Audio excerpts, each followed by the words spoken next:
मौलाना जर्जीस को कल जेल में डाल दिया जाएगा। जर्जीस साहब चिल्लाते रहे कि मैं बेकसूर हूं।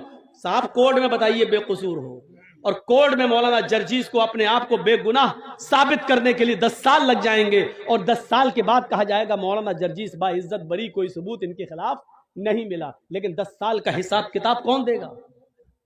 कहां हैं आप? इन हालात को सोचिए। आप किसी बाप की औलाद हैं, हम किसी बाप की औलाद नहीं है कि हमें अपने आप को सेफ नहीं करना है। क्या डरते हैं मौलाना? तो चल मेरे साथ कल से आना शुरू कर दे, मैं देखता हूं कि तू डरता है कि नहीं डरता है। मौलाना कलीमुद्दीन जैसे नेक मौलाना बिचारे हैं, आज वो जेल की सलाखों के अंदर है।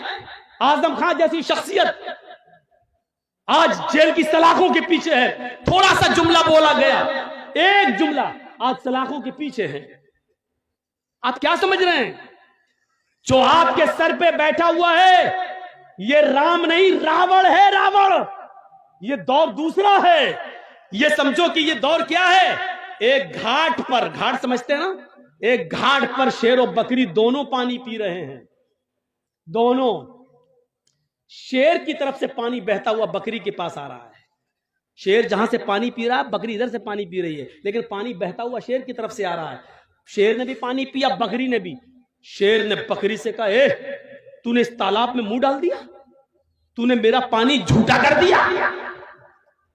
बकरी बोली, जंगल के राजा, मैंने आपका पानी कहां झूठा किया? पानी आप वहां से पी रहे हैं, आपका झूठा पानी मेरे पास आ रहा है, मैं तो आपका झूठा पानी पी रही हूं। बात सही कही बकरी ने।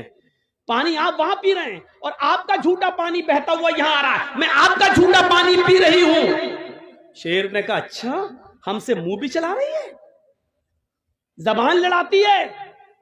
आया और ऐसा पंजा मारा कि उसकी खोपड़ी अलग हो गई, तन अलग हो गया और उसको भी खा गया। यानी उसको खाने के लिए बहाना चाहिए था। जो रावण तुम्हारे ऊपर बैठे हैं उनको सिर्फ गिरफ्तारी के लिए बहाना चाहिए, बस।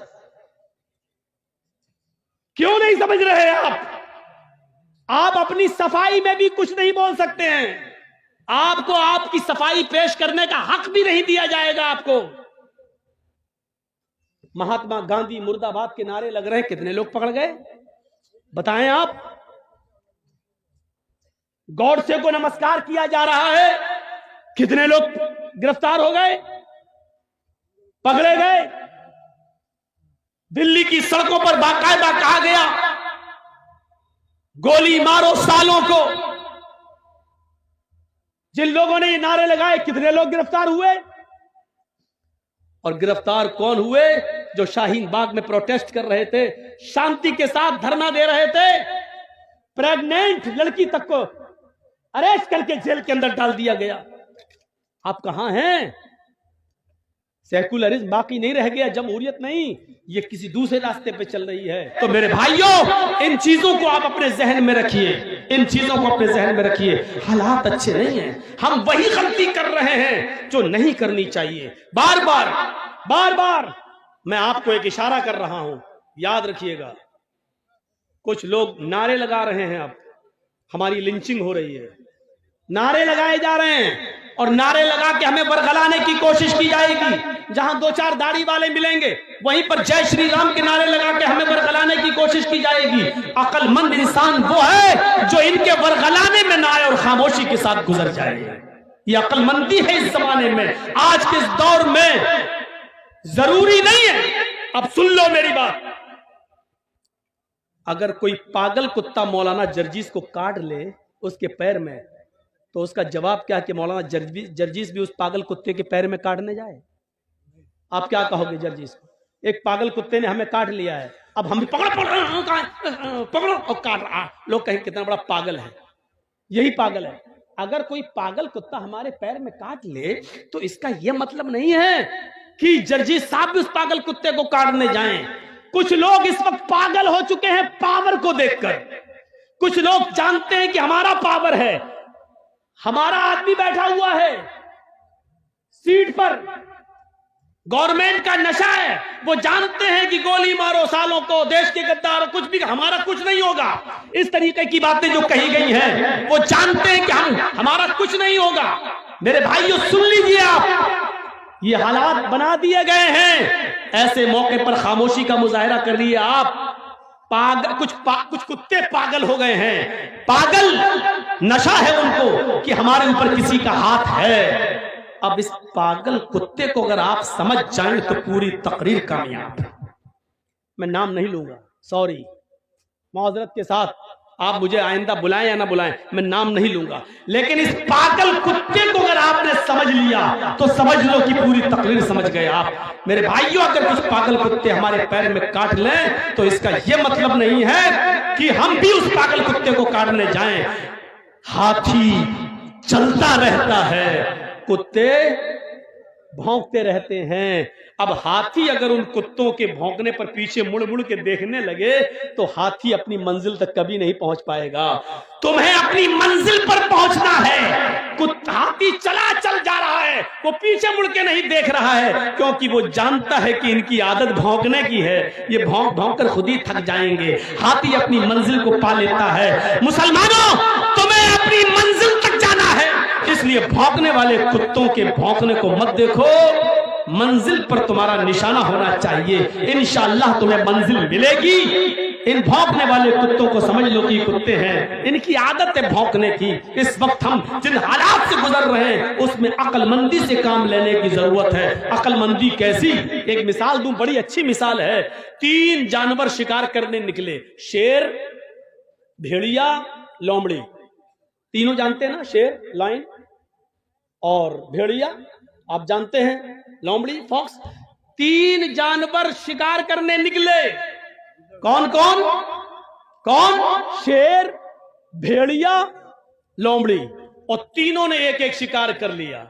सुनो, तीनों ने एक एक शिकार किया। शेर ने हिरन मारा, शेर ने हिरन मारा, भेड़िए ने बकरी मारी और लोमड़ी ने खरगोश, रैबिट का शिकार कर लिया। शेर ने क्या मारा? हिरन। भेड़िए ने क्या मारा? बकरी। और खरगोश, और लोमड़ी ने खरगोश। तीनों जानवर पड़े हुए हैं। शेर ने भेड़िए से कहा, तुम फैसला करो किसको क्या खाना है। देखिए, सरदार है ना जंगल का, बस शेर, जो सरदार को पहचान गया पूरी तकरीर समझ जाएगा। शेर ने कहा, फैसला करो, भेड़िए से फैसला करो कौन क्या खाएगा।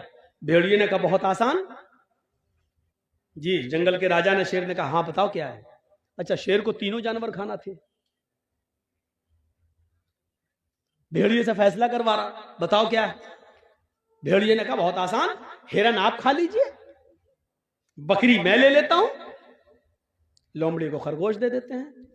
शेर ने कहा, ये कोई फैसला है? इधर आ। मारा एक झपटा उसको और भेड़िए का सर तन से जुदा हो गया, भेड़िया मर गया। सर तन से जुदा। लोमड़ी से कहा, लोमड़ी तुम फैसला कर सकती हो, तुम फैसला करो ये कौन खाएगा। लोमड़ी कहती, बहुत आसान। कहा, क्या? बोलो। कहा, साहब हिरन आप सुबह नाश्ते में खा लीजिए, शाम को बकरी खा लीजिए, और बीच में जब जायका, मुंह का जायका बदलना हो तो आप खरगोश का टेस्ट कर लीजिए। तीनों जानवर आपके हैं। सुबह उठो, नाश्ते में आप हिरन खा लो, शाम को बकरी खा लो, और बीच में दोपहर में आप खरगोश का टेस्ट कर लो। शेर ने कहा, वाह लोमड़ी वाह, कितना अच्छा फैसला किया तूने। इतना अच्छा फैसला करना तुझे किसने सिखाया? लोमड़ी ने कहा, इस भेड़िए ने। समझ गए आप? गुस्सा भी आया है मुझे, लेकिन अब हंस दिया हूं मैं आपके साथ। मैं बहुत गुस्से में था, लेकिन अब हंसी आ गई मुझे। शेर ने कहा, वाह क्या फैसला किया है, इतना अच्छा फैसला करना तुझे सिखाया किसने? लोमड़ी क्या कहती है, इस भेड़िए ने। यानी भेड़िए से मैंने इबरत हासिल कर ली।